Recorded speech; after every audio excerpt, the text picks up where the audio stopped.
Hi hello ನಮಸ್ಕಾರ ಎಲ್ಲರಿಗೂ ನನ್ನ ಯೂಟ್ಯೂಬ್ ಚಾನಲ್ಗೆ ಪ್ರೀತಿಪೂರ್ವಕವಾದ ಸ್ವಾಗತ. ಇಂದಿನ ಈ ವಿಡಿಯೋದಲ್ಲಿ ನಾನು ವಚನಗಳ ಸರಣಿಯನ್ನು ಮುಂದುವರಿಸಲಿದ್ದೇನೆ. ಅದರಲ್ಲಿ ಇಂದು ವಿಡಿಯೋ 31.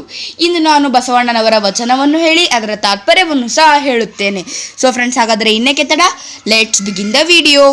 ಗುರು ಶಿಷ್ಯ ಸಂಬಂಧವಾದುದಕ್ಕೆ ಇದು ಚಿಹ್ನೆ, ಹಿಂದೆ ಬಿಟ್ಟು ಮುಂದೆ ಹಿಡಿಯಲೇಬೇಕು.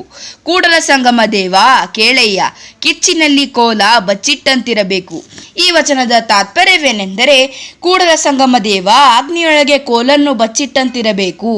ಹಿಂದಿನದೆಲ್ಲವನ್ನ ಬಿಟ್ಟು ಮುಂದಿನ ಸನ್ಮಾರ್ಗದ ಕಡೆಗೆ ನಡೆಯುವುದೇ ಗುರು ಶಿಷ್ಯರ ಸಂಬಂಧವಾಗಿರುವುದಕ್ಕೆ ಚಿಹ್ನೆಯಾಗಿರುವುದು.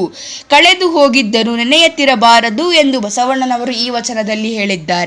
ಸೊ ಫ್ರೆಂಡ್ಸ್, ಈ ವಿಡಿಯೋ ಹೇಗಿತ್ತು? ಈ ವಿಡಿಯೋದ ಬಗ್ಗೆ ನಿಮ್ಮ ಅಭಿಪ್ರಾಯವನ್ನು ಕೆಳಗಿನ ಕಮೆಂಟ್ ಬಾಕ್ಸ್ನಲ್ಲಿ ತಿಳಿಸಿ.